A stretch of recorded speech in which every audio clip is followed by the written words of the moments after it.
Hello everyone and welcome back to UGC NET mentor guys. आज हमारी class number 4 है। इसमें हम डिस्कस करेंगे कम्युनिकेशन पेपर 1 रिवीजन सीरीज 2.0 जो हम आप सभी के लिए लेकर के आए हैं। इसी सीरीज की नेक्स्ट क्लास आज हम डिस्कस कर रहे हैं। इससे पहले मैं 3 क्लासें ऑलरेडी ले चुका हूं। सो अभी तक आपने इन सभी क्लासेस को नहीं देखा तो देख लीजिए, because teaching aptitude, research aptitude और आरसी ये तीनों यूनिट मैंने मिनिमम टाइम में आपको काफी अच्छे से इफेक्टिव तरीके से स्टडी करवा दी है। सो मेक श्योर आप इस सीरीज को फॉलो करिए। इस कंप्लीट सीरीज का लिंक मैं इसी वीडियो के description box and comment box में दे दूंगा। ये रिवीजन सीरीज का पर्पस है कि कंप्लीटली आपको एग्जाम टारगेटेड कंटेंट कवर करवाया जाए मिनिमम टाइम में। सो मेक श्योर आप चैनल को सब्सक्राइब जरूर कर लें, ताकि मैं कोई भी क्लास लूँ तो आप उसको उसका जो नोटिफिकेशन वो आपसे मिस ना हो, कोई भी क्लास आपसे मिस ना हो। इससे आपकी जो रिवीजन है वो प्रॉपर तरीके से मिनिमम टाइम में होती रहेगी एग्जाम तक। सो आप हमें टेलीग्राम, इंस्टाग्राम, फेसबुक को फॉलो कर सकते हैं। इन सभी के लिंक मैंने डिस्क्रिप्शन बॉक्स, कमेंट बॉक्स दे रखे हैं। इसके अलावा एक व्हाट्सएप चैनल भी है हमारा। व्हाट्सएप चैनल पे भी मैं आपको अपडेट देता रहता हूँ, तो व्हाट्सएप चैनल का लिंक भी डिस्क्रिप्शन बॉक्स, कमेंट बॉक्स में गिवन है, तो आप वहां पे भी जाकर के हमें फॉलो कर सकते हैं। इंपॉर्टेंट टॉपिक सीरीज आप फॉलो कर सकते हैं। इस सीरीज का लिंक भी मैं दे दूंगा डिस्क्रिप्शन बॉक्स, कमेंट बॉक्स में। यहाँ पे भी मैंने क्लास 1 2 3 4 करके आपको अच्छे से पढ़ाया हुआ है। फ्री ऑफ कॉस्ट यूट्यूब पे क्लासेस अवेलेबल है सारी की सारी, तो आप इनको फॉलो कर सकते हो। चलिए गाइस कंटिन्यू करते हैं। तो सबसे पहले हम डिस्कस कर लेते हैं जो कम्युनिकेशन का एक मॉडल, जो कि एग्जाम में काफी बार पूछा जा चुका है पहले भी, और इससे रिलेटेड क्वेश्चन बार बार बनते रहते हैं। तो इसके अंदर जो शैनन वीवर मॉडल है, इसको हम एसएमसीआर मॉडल भी कह सकते हैं आप लोग, मतलब उससे मिलता जुलता ही है ये भी। इसके अलावा एक लीनियर मॉडल है। सारे मॉडल जितने भी हैं कम्युनिकेशन के, ऑलमोस्ट सब एक दूसरे से मिलते जुलते ही हैं। तो यहाँ पर आप देखेंगे स्टार्टिंग में क्या होता है, एक सेंडर होता है जो मैसेज सेंड करना चाहता है। इन्फॉर्मेशन सोर्स इसी को कहा जाता है कि यहीं से इन्फॉर्मेशन जो है वो जनरेट होगी, स्टार्ट होगी। इसके बाद मैसेज को इनकोड किया जाएगा, मतलब आपके माइंड में जो थॉट आए हैं उस थॉट को आप वर्ड्स में कन्वर्ट करेंगे, और इसी को वर्ड्स में कन्वर्ट करने को कहा जाता है इनकोडिंग। आपने इनकोड कर दिया, उसके बाद ये जो आपने मैसेज इनकोड किया है इसको चैनल के थ्रू आपको आगे तक पहुंचाना होता है, क्योंकि एक पर्सन यहाँ पर है तो वो पर्सन दूसरे पर्सन तक तभी मैसेज पहुंचा पाएगा जब बीच में कोई चैनल होगा। चैनल मतलब जैसे आप टेलीफोन के थ्रू बोल सकते हो, या फिर एक चिट्ठी लिख करके बता सकते हो, या मेल कर सकते हो, या एनी अदर चैनल, कोई भी चैनल हो, है ना। इसके बाद जो है आपका डिकोडर आता है। डिकोडर में क्या होता है, जो भी मैसेज है वो उसको मतलब रिसीव करने से पहले उसको डिकोड करता है, मतलब उसको समझने से पहले जो रिसीवर है उस मैसेज को पहले डिकोड करता है। जब आपके हाथ में चिट्ठी आएगी तो डायरेक्ट आप उस चिट्ठी को पढ़ना स्टार्ट कर दोगे। अगर आपको शब्द पता होंगे तो आप इजीली उनको पढ़ पाएंगे। इसका मतलब है कि आपने उस मैसेज को डिकोड किया, पढ़ लिया, समझ लिया कि आपको वहां पे क्या बोला जा रहा है। तो जब ये कंप्लीट प्रोसेस हो जाता है तब यहाँ पर कंप्लीट जो आपका कम्युनिकेशन है वो कंप्लीट हो जाता है, जब रिसीवर फीडबैक दे देता है। फीडबैक देना जरूरी है इस मॉडल के अंदर। तो जैसे फीडबैक जाएगा रिसीवर तक कि हाँ, सेंडर तक कि हाँ मुझे मैसेज जो है वो आपने जो भेजा था वो मुझे रिसीव हो चुका है, तो तब जो है ये मॉडल कंप्लीट हो जाएगा। अब यहाँ पे बीच में एक नॉइस का कंसेप्ट है। नॉइस का मतलब है कि जो चैनल है यहाँ पर कोई बाधा आ सकती है, कोई बैरियर आ सकता है जिसकी वजह से मैसेज कंप्लीट तरीके से ना पहुंच पाए, तो इसको नॉइस कहा जाएगा। जैसे अगर आप टेलीफोन पे बात करें तो हो सकता है कि नेटवर्क की दिक्कत हो जाए, या अगर आप चिट्ठी लिख करके भेज रहे हो तो हो सकता है कि बीच में कोई चिट्ठी आपसे चिट्ठी जो है फट जाए, या कुछ ऐसा हो जाए जिससे वो समझ में ना आए, भीग जाए पानी में, इस तरीके से। तो इस तरीके की जो है नॉइस वो क्रिएट हो सकती है, जिसकी वजह से कंप्लीट मैसेज जो है वो पहुंच नहीं सकता है, नहीं पहुंच सकता है। भाई पहुंचेगा तो प्रॉपर तरीके से नहीं पहुंचेगा। तो एक छोटा सा मॉडल था जिसको हमें डिस्कस करना था, ये इंपॉर्टेंट एग्जाम के लिए। Barrier to effective communication 5 star rating का टॉपिक है। बार बार क्वेश्चन बनते हैं इस टॉपिक के ऊपर, तो इस टॉपिक को अच्छे से समझ लीजिए, बिकॉज यहाँ से क्वेश्चन बनेगा आपका। So there are many barriers to effective communication, जैसे फिजिकल बैरियर हो गया, psychological barrier, language barrier, cultural barrier, ऐसे काफी सारे बैरियर होते हैं। हिंदी मीडियम वाले कैंडिडेट जो हैं उनके लिए भी यहाँ पर कंटेंट है, तो आप चाहे तो वीडियो को पॉज करके पढ़ सकते हैं। वैसे मैं एक्सप्लेन तो हिंदी में करूंगा, तो आई थिंक आप सभी को समझ में आ जाएगा। अदरवाइज आप वीडियो को पॉज करके भी पढ़ सकते हैं। तो जो पहला है वो है फिजिकल बैरियर। फिजिकल बैरियर क्या होता है? These are things that keep people apart, such as close doors. दरवाजा बंद है और अगर आप यहाँ से कुछ बोल रहे हो और कमरे का गेट बंद है, आगे तक आवाज नहीं पहुंच पा रही है, इसका मतलब ये क्या, एक फिजिकल बैरियर कहलाएगा। हाई क्यूबिकल वॉल्स हो गई, ब्लॉक्ड ऑफ एरियाज हो गए, distance between the centre and receiver can also be a physical barrier. अगर आप बहुत दूर खड़े हैं तो आपकी आवाज वहां तक नहीं पहुंचेगी। अगर आप 1-2 किलोमीटर की डिस्टेंस पे खड़े हो तो आवाज नहीं पहुंचेगी आप तक, पास में होनी चाहिए। तो इस तरह के जो बैरियर्स हैं इसको फिजिकल बैरियर के नाम से जाना जाता है। नेक्स्ट आपका फिर साइकोलॉजिकल बैरियर। अभी साइकोलॉजिकल बैरियर क्या होते हैं, ये मेंटल स्टेट के ऊपर डिपेंड करता है, इससे रिलेटेड होते हैं साइकोलॉजिकल बैरियर। जैसे फॉर एग्जांपल प्रीमेच्योर इवैल्यूएशन, मतलब कोई आपसे बात कही भी नहीं कंप्लीट, लेकिन आपने उसको मतलब निकाल लिया। कई बार ऐसा होता है ना, हम जल्दबाजी में कोई बात बोल रहा है, उसके बाद हमने पूरी सुनी भी नहीं और उसका मतलब निकाल लिया हमने, तो इसका मतलब वो प्रीमेच्योर इवैल्यूएशन है। When the receiver jumps to conclusion about a message before fully understanding, आपने पूरा मैसेज समझा नहीं, सुना नहीं पूरी बात, लेकिन आपने कंक्लूजन निकाल लिया, आपने रिजल्ट या फिर कह सकते हो निष्कर्ष निकाल लिया आपने। लैक ऑफ अटेंशन, कई बार हम क्या होता है, हमारा माइंड कहीं और चल रहा होता है, हमारे पर्सनल इश्यूज होते हैं।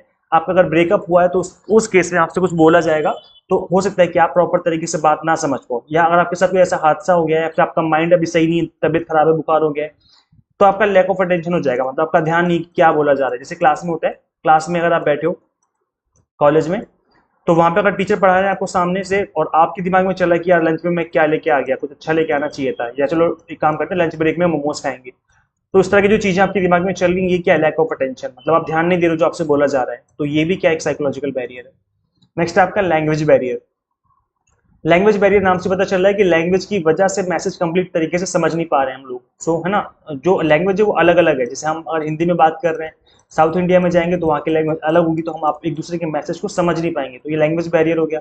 या फिर कई बार ऐसा हो गया होता है कि हम लोग ना टफ टर्म यूज कर लेते हैं, कोई ऐसे शब्द यूज कर ले जो कि टेक्निकल है, जो हम समझ नहीं पाया, बहुत टफ है, जिसको हम समझ नहीं पा रहे हैं। कई बार हिंदी के ऐसे वर्ड्स होते हैं, हमें हिंदी आती है और हम हिंदी भी एक्सप्लेन कर रहे हैं, लेकिन कुछ ऐसे शब्द मैंने यूज कर लिए, जैसे लौपथ गामिनी मैं बोल दूं, लौपथ गामिनी, हो सकता है कि आपको समझ में ना आ जाए, जबकि मैं ट्रेन की बात कर रहा हूँ, ट्रेन को हम लौपथ गामिनी कहते हैं हिंदी में। तो इस तरह के कुछ टेक्निकल टर्म्स हो सकते हैं जिसको मैंने यूज कर लिया, जिसकी वजह से आपको समझ में नहीं आया कि मैंने क्या बोला आपको। तो ये जो है इस तरह के अगर कोई बैरियर है तो लैंग्वेज बैरियर कहलाएगा। कल्चरल बैरियर क्या होता है, जहां पर कल्चर की वजह से चीजें जो है प्रॉब्लम क्रिएट करती है, हमें समझ में नहीं आता है, कंप्लीट जो मैसेज है वो उस तरीके से कंप्लीट नहीं हो पाता जिस तरीके से होना चाहिए। जैसे एग्जाम्पल के तौर पर एथनोसेंट्रिज्म। एथनोसेंट्रिज्म जो होता है, इसको हम एक बार हिंदी में बता देता हूँ क्या बोलते हैं इसको हम लोग। इसको हम लोग जातीयतावाद हो गया, रूढ़िवादिता हो गई, स्टेरियोटाइपिंग, परस्पर विरोध, इस तरह की जो चीजें हैं वो इसमें आ जाती हैं। तो अब एक एक करके समझ लेते हैं हम लोग। जातीयवादिता, एथनोसेंट्रिज्म जो है, ये क्या, is the believe that your own culture और ethnic group is superior to other culture और एथनिक ग्रुप, मतलब जो हमारा कल्चर है या जहाँ जिस ग्रुप से हम बिलोंग करते हैं, इसको हम सुपीरियर मानते हैं और दूसरे को हम इन्फीरियर मानते हैं, जिसकी वजह से उसकी बात को हम अनसुना कर देते हैं, या हम समझते नहीं है सही ढंग से कि वो क्या बोल रहा है, उसकी बात की वैल्यू नहीं रखी जाती है। जैसे एग्जाम्पल के तौर पर अगर आप दिल्ली के रहने वाले हो, तो आपने कई जगह सुना होगा कि अरे यार ये तो बिहारी है, ये बिहारी वाली बात कर रहा है, कितनी गलत बात है। क्या बिहार एक स्टेट नहीं है? क्या यहाँ के लोग इंटेलिजेंट नहीं है? क्या यहाँ के लोग आईएएस ऑफिसर नहीं बनते हैं? तो ये तो गलत बात हो गई ना। अगर हम इस तरीके से अपना कल्चर और जो हम अपने ग्रुप को सुपीरियर मानेंगे, तो दूसरे को हम इतना इग्नोर करेंगे कि उसकी बात ही नहीं सुनते हैं, तो ये गलत बात हो गई। ऐसा नहीं करना चाहिए, बिल्कुल नहीं करना चाहिए, है ना। इसके अलावा और भी इसके एग्जाम्पल हो गए, हम किसी के और किसी अदर पीपल को जज करते हैं on the basis of their food preferences, कि वो खाने में क्या खाते हैं, उसके बेसिस पे हम उनको जज कर रहे हैं, जिसकी वजह से हम उनकी बात को सुनना नहीं चाहते हैं, और अगर वो कुछ बोल रहे हैं तो हम उसको अनसुना कर देते हैं। जैसे आपने देखा होगा कई बार ना टॉन्ट मारते हैं, अगर कोई साउथ इंडिया से हमारा भाई बहन आ गया तो उसको बोलते हैं वो वो सांबर डोसा, इस तरीके से बोलते हैं, कितनी गलत बात है। चाइना चाइना से कोई आ गया, चाइना तो अलग कंट्री हो गई, अगर हमारे नॉर्थ ईस्ट से कोई स्टूडेंट आता है हमारे नॉर्थ इधर पढ़ने के लिए, दिल्ली साइड या कहीं अदर इंडिया के स्टेट में, तो उसको मोमोस बोल के कई लोग चढ़ाते हैं, या इस तरीके से लोग टॉन्ट मारते हैं, तो कितनी गलत बात है, बहुत गलत बात है, नहीं बोलना चाहिए। चिंगी कई बार बोलते हैं, तो ये बहुत गलत चीजें हैं जो कि नहीं करनी चाहिए, क्योंकि हम सब लोग ह्यूमन है। हम एज ए ह्यूमन हम लोगों सबको मिलजुल के रहना चाहिए, और इसी वजह से हम लोग कल्चरल डिफरेंस क्रिएट करके फिर हम एक दूसरे की बात को समझते नहीं, सुनते नहीं, फिर गलत तरीके से मैसेज का इंटरप्रिटेशन हो जाता है। जज other based on there clothing style, कई बार कपड़ों के बेसिस पे भी हम लोग गलत तरीके से जज करना स्टार्ट कर देते हैं। जैसे आपने देखा होगा कि मुस्लिम लोगों का पहनावा अलग होता है ना। ऐसे ही जो अदर रिलीजन है उनके सबके पहनावे अलग अलग है। वेस्टर्न में जाएंगे आप अमेरिका साइड, तो वहाँ पे अलग पहनावा है, वहाँ पे बिल्कुल जीन्स और बिल्कुल शॉर्ट कपड़े पहने जा रहे हैं, तो सबकी अपनी अपनी चॉइस है। तो अगर आप इन चीज़ों के ऊपर मतलब इन चीज़ों के ऊपर जज करना स्टार्ट कर देंगे, तो फिर क्या होगा, आप चीज़ों को सुनेंगे नहीं कि वो क्या बोल रहे हैं, समझेंगे नहीं, तो जिसकी वजह से फिर जो है कम्युनिकेशन बैरियर आ जाता है। एथनोसेंट्रिज्म हो गया, स्टेरियोटाइपिंग हो गई। स्टेरियोटाइपिंग में क्या होता है, it is an act of attributing a group of people with certain characteristics often based on their age, gender, race और अदर फैक्टर्स, मतलब हम किसी के एज के बेसिस पे, जेंडर, रेस और अदर फैक्टर्स के बेसिस पे उसको अनसुना कर रहे हैं। हमारे अंदर रूढ़िवादिता है। जैसे अगर आप देखेंगे अमेरिका, वेस्टर्न कंट्री हमें क्या बोलती है कि इंडिया के लोग अभी तक बीन बजाते हैं। बीन बजाना मतलब जो पहले के जमाने में होता था कि लोग सपेरे हुआ करते थे पहले के जमाने में ना, तो वो चीज अभी भी उनको लगता है कि आज भी इंडिया में सपेरे ही रहते हैं। सब लोग सपेरे बन के घूम रहे हैं, जबकि ऐसा नहीं है, हम तो चांद पे पहुंच चुके हैं, हम मंगल पे पहुंच चुके हैं। तो ये चीज गलत है, इस तरीके से स्टेरियोटाइपिंग नहीं होनी चाहिए, है ना। और ऐसे ही हम किसी दूसरे कल्चर को, किसी दूसरे पर्सन को on the basis of gender, race या फिर अदर चीजों के फैक्टर्स पे हमें जज नहीं करना चाहिए, बहुत गलत बात है। जैसे अफ्रीका के लोग, अगर हम सोचें अफ्रीका, तो वहाँ के हमारे मन में आएगा कि तो काले लोग होते हैं जो एकदम बहुत ज्यादा काले होते हैं और जंगलों में रहते हैं, हुलुलुलु करते हैं, तो गलत बात है ना, ऐसा नहीं है। अफ्रीका भी डेवलप हो चुका है पहले से बहुत ज्यादा। तो ऐसे हमें स्टेरियोटाइपिंग नहीं, हमारे अंदर नहीं होनी चाहिए, हमें भी अपनी खुली सोच विचार रखनी चाहिए ताकि हम चीजों को समझ सकें कि सामने वाला क्या बोल रहा है। नेक्स्ट आपका इमोशनल बैरियर। इमोशनल बैरियर क्या है? अब देखो नाम से पता चल रहा है कि आप यहाँ पर आपको आपको या तो डर लग रहा है ना, या फिर आपको एंग्जाइटी हो रखी है, या फिर आपके अंदर गुस्सा आ रहा है, या आपके अंदर रोना आ रहा है, आपके अंदर इमोशनल जो चीजें हैं वो आ रही हैं। तो जब ऐसा कुछ हो रहा होगा तब आपका जो कम्युनिकेशन प्रोसेस है वो प्रॉपर तरीके से, इफेक्टिव तरीके से नहीं हो पाता है। अगर आप रो रहे हो और मैं आपको कुछ बोल रहा हूँ, कुछ समझा रहा हूँ, कुछ पढ़ाने लग जाऊँ बैठ कर, आप रो रहे हो, मैं आपको पढ़ाया जा रहा हूँ, तो क्या आप समझ पाओगे कि मैं क्या पढ़ा रहा हूँ? नहीं समझ पाओगे। गुस्सा आ रहा है तो मैं आपको कुछ समझाऊंगा, और इंसान गुस्से में उल्टे सीधे काम कर लेता है। क्यों कर लेता है? क्योंकि उसका समझ नहीं आता कि क्या करना चाहिए, क्या सही है, क्या गलत है। तो इस तरह की जो चीजें होती है वो इमोशनल बैरियर की वजह से हो जाती हैं, और फिर हम जो मैसेज है वो हम कंप्लीट तरीके से, इफेक्टिव तरीके से नहीं हो पाता है। ऑर्गेनाइजेशनल बैरियर, नाम से पता चल रहा है कि यहाँ पर जो ऑर्गेनाइजेशन का स्ट्रक्चर है उसकी वजह से बैरियर उत्पन्न हो गया है। जैसे जो सबसे पहले मालिक है, सीईओ है या एमडी है, उसके बाद आपका जनरल मैनेजर हो गया, फिर मैनेजर हो गया, फिर आपका एम्प्लॉय हो गया। आप एम्प्लॉय कोई बात अपनी पहुंचाना चाहता है सीईओ तक, तो वो नहीं पहुंचा पा रहा है, क्योंकि उसका ये है कि पहले आपको मैनेजर को बोलना है, मैनेजर जीएम को बोलेगा, जीएम बोलेगा सीईओ, जो कि हो ही नहीं पा रहा है। ये एम्प्लॉय मैनेजर को बोला है, मैनेजर आगे इसकी बात ही नहीं पहुंचाता है, तो गलत हो गया ना। फिर ये बैरियर हो गया जहां पर एक ऑर्गेनाइजेशन एक स्ट्रक्चर बना हुआ है जिसके अकॉर्डिंग जो कम्युनिकेशन प्रोसेस है वो कंप्लीट तरीके से पूरा नहीं हो पा रहा है। नेक्स्ट आपका फिजियोलॉजिकल बैरियर। इसके अंदर क्या होता है? that arises when a sender or the receiver of the communication is not able to express or receive the message with clarity। जैसे डिसलेक्सिया हो गया, नर्व डिसऑर्डर हो गया, मतलब आपको कोई ऐसी बीमारी है जिसकी वजह से आपको ना अच्छे से सुन पाते हो, ना अच्छे से पढ़ पाते हो, तो दिक्कत हो जाती है, तो वहां पर फिर कम्युनिकेशन अच्छे से नहीं हो पाता है। आपने देखा होगा तारे जमीन पर, है ना, उसमें क्या था, जो स्टूडेंट था, जो आमिर खान का जो स्टूडेंट होता है वो अच्छे से पढ़ नहीं पाता, अच्छे से लिख नहीं पाता, उसका पढ़ाई में अच्छे से मन नहीं लग पाता है, तो उसको क्योंकि प्रॉब्लम थी जिसकी वजह से वो नहीं कर पाता था। इसको, इस तरह के बैरियर को हम लोग फिजियोलॉजिकल बैरियर के नाम से जानते हैं। जैसे आपकी स्पीच में दिक्कत है, कुछ लोग तुतलाते हैं, कुछ लोग बोल नहीं पाते हैं, कुछ लोगों को सुनने में दिक्कत होती है, कान में दिक्कत होती है ना, या कुछ लोगों को बीमारी हो जाती है डिस्लेक्सिया तरह की, तो ये आपकी फिजियोलॉजिकल बैरियर हो जाएगी। समझ में आ गया? अब हिंदी मीडियम वाले कैंडिडेट समझ गए ना, शारीरिक बाधा, मनोवैज्ञानिक बाधा, भाषा संबंधी बाधाएं हो गई, जिसमें भाषा जो है अलग अलग जगह की अलग अलग भाषाएं होती हैं जिसकी वजह से हम समझ नहीं पाते।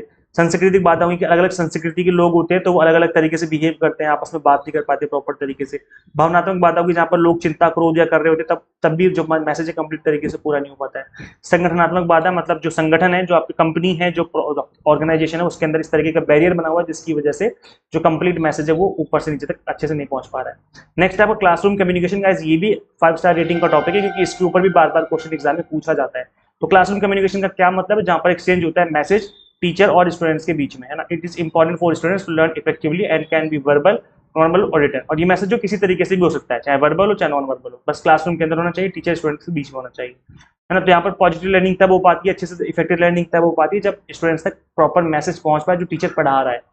तो जो हम पढ़ाते हैं, जब हम टीचिंग करते हैं क्लासरूम में, तो क्या क्या होना चाहिए ताकि इफेक्टिव तरीके से हम टीचिंग कर पाए? हमारा मैसेज एकदम क्लियर होना चाहिए, इधर उधर बातें घुमा घुमा के नहीं कहनी है, जो बात कहनी है डायरेक्ट कहो ताकि स्टूडेंट समझ पाए।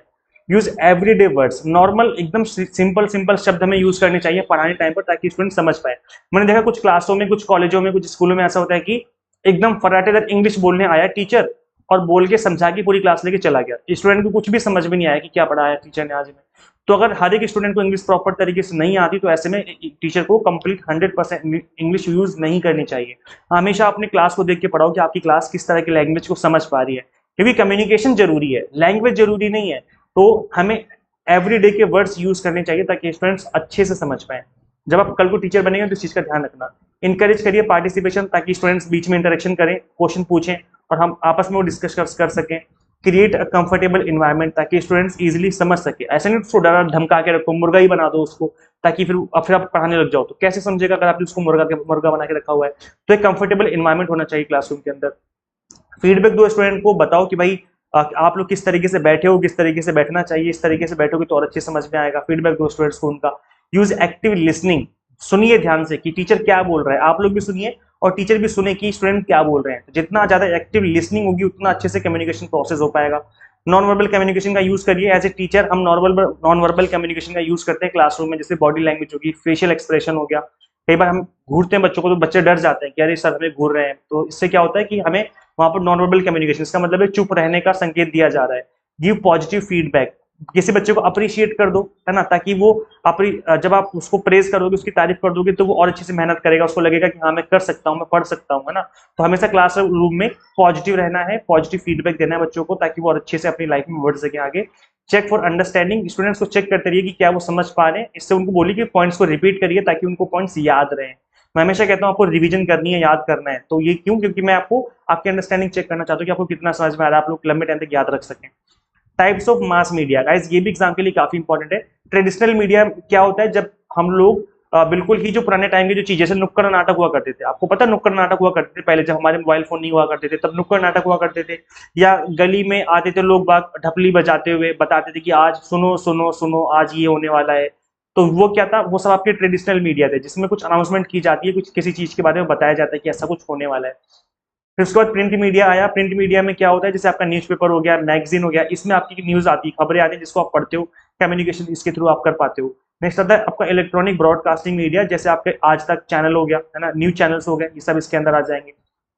आउटडोर मीडिया, आउटडोर मीडिया क्या होता है? जब आप घर से बाहर निकलते हो, हमने देखा हुआ क्या होगा कि रोड के आसपास बैनर लगे होते हैं, बड़े बड़े बैनर लगे होते हैं कि यहाँ पर 2 BHK फ्लैट है, बुक कर लो, या फिर ये न्यू कार आ रही है, न्यू कार बुक कर लो, या इस बैंक में अकाउंट खुलवा लो। तो ये जो बड़े बड़े बैनर लगे होते हैं रोड के किनारे या फिर किसी मॉल के ऊपर, बिल्डिंग के ऊपर, ये जो होते हैं इसको हम लोग आउटडोर मीडिया के नाम से जानते हैं। ट्रांजिट मीडिया क्या होता है? जो मतलब परिवहन में यूज होता है ना, ट्रांसपोर्टेशन में यूज होता है। जैसे मेट्रो में देखेंगे, मेट्रो के ऊपर भी कई बार एड लगा दी जाती है, बस के पीछे एड लगा दी जाती है, ऑटो के पीछे एड लगी होती है ना, ऑटो के पीछे नहीं ये लोग स्टिकर चिपका देते हैं।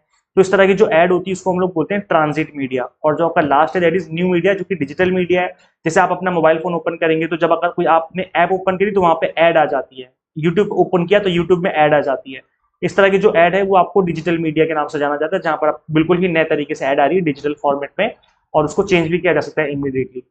नेक्स्ट आपका मास मीडिया एंड सोसाइटी। अब मास मीडिया का सोसाइटी के ऊपर क्या इफेक्ट पड़ता है, ये भी काफी इंपॉर्टेंट एग्जाम के लिए। तो ऐसे देखो, इन्फॉर्मेशन एंड एजुकेशन को पहुंचाना सोसाइटी तक, सोशलाइजेशन बढ़ाना ताकि लोग मिलजुल कर रह सकें और एक दूसरे को समझ सकें, एंटरटेनमेंट क्रिएट करना, पॉलिटिकल अवेयरनेस क्रिएट करना, कल्चरल ट्रांसमिशन करना। कल्चरल ट्रांसमिशन मतलब कि हमारी पीढ़ी से अगली पीढ़ी तक कल्चर जाए, उससे अगली पीढ़ी तक कल्चर जाए कि हम किस तरीके से रहते हैं, क्या खाते पीते हैं।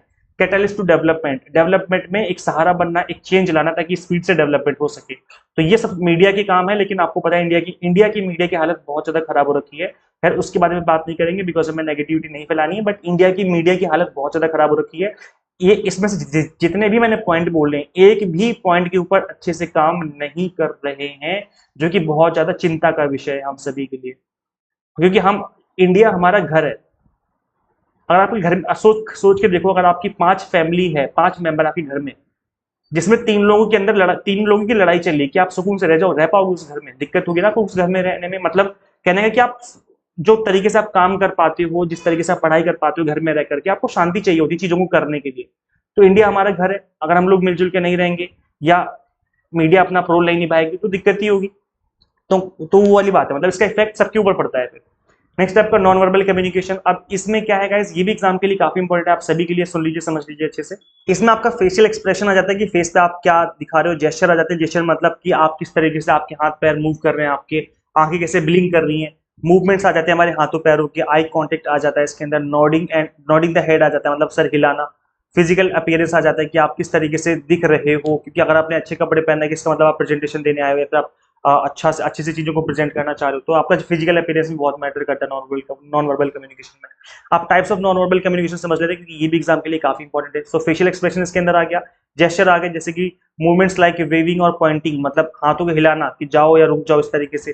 पैरालिंग्विस्टिक हो गए, जैसे कि आप, पैरालिंग्विस्टिक का मतलब होता है कि एक ऐसी लैंग्वेज का यूज करना जिसके अंदर वर्ड्स नहीं है, याद रखो वर्ड्स नहीं है। जैसे निम्डा अष्टाभूतला, याद है बाहुबली?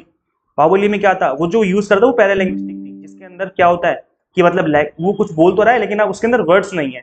तो इन्वॉल्व टू उसको टोन, जो आपकी टोन होती है उसको इन्वॉल्व करना, लाउडनेस की कितना जोर से बोले, धीरे से बोले, पिच ऑफ वॉइस, इस तरह की जो चीजें होती है, इससे आपका नॉन वर्बल कम्युनिकेशन हो रही होती है। बॉडी लैंग्वेज हो गया, जैसे आपका हाथों पैरों का मूव करना इस तरीके से। प्रॉक्सिमिक्स का मतलब है कि आप कितना पास में खड़े होकर के बात कर रहे हो। जैसे अगर आप मम्मी पापा से बात करोगे तो बहुत पास में खड़े होकर बात करोगे, लेकिन अगर आप अपने मैनेजर से बात करो, जनरल मैनेजर से बात करो, तो आप फॉर्मल तरीके से दूर खड़े होकर के बात करते हो। इतना मतलब पास में जाके खड़े नहीं होते, इसको बिल्कुल मुंह पे खड़े हो जाओ, तो वो वाली चीजें आ जाती हैं। तो इसको भी नॉन वर्बल कम्युनिकेशन के अंदर रखा हुआ है। तो ये कुछ साइन है जिसको कि आपको ध्यान में रखना है, क्योंकि ये साइन जो है नॉन वर्बल कम्युनिकेशन में यूज होते हैं। हम देखो गाइस, ये जो क्लास मैंने ली है ये रिवीजन पर्पस से ही है। मिनिमम टाइम में इतना ही पढ़ाया जा सकता है, लेकिन अगर आप कंप्लीट कंटेंट पढ़ना चाहते हो, मुझसे आपको लगता है कि मैं इजी तरीके से पढ़ा देता हूँ, समझा देता हूँ, तो आप कंप्लीट कंटेंट ज्वाइन कर सकते हो। इसके लिए आप पेड कोर्स ले सकते हो हमारा। यहाँ पर हमने आपको जून 2024 एग्जाम के लिए एक सुपरफास्ट बैच भी चला हुआ है, आप इसको इनरोल कर सकते हो। अदरवाइज आप अगर दिसंबर 2025 की प्रिपरेशन कर रहे हो तो ऐसे में आप 6 मंथ कोर्स इनरोल कर सकते हो, जिससे आपकी प्रिपरेशन इस वाले जून एग्जाम में भी हो जाएगी, प्लस दिसंबर वाले एग्जाम के लिए भी हो जाएगी। तो यहाँ पर paper 1 commerce management pol science के इन सभी के हमने आप सभी को एग्जाम टारगेटेड कोर्सेज अवेलेबल करवा दिए हैं, जिसके अंदर आपको कंप्लीट बाइलिंगुअल लैंग्वेज में कंप्लीट कंटेंट मिल जाता है, 100 मॉक टेस्ट, पीडीएफ नोट, सब कुछ ही मिल जाता है। कंप्लीट कंटेंट आपको एग्जाम टारगेटेड मिलेगा, और ऐसे आपको जिस तरीके से मैंने पढ़ाया इस तरीके से मैंने कंप्लीट कंटेंट आपको पढ़ाया हुआ है। तो वैसे करना कि आपको सिंपली गूगल प्ले स्टोर से एग्जाम मेंटर ऐप इंस्टॉल कर लेनी है। अगर आप iOS यूजर है तो उसका लिंक आपको अलग से इसी वीडियो का डिस्क्रिप्शन बॉक्स में कमेंट बॉक्स में गिवन है।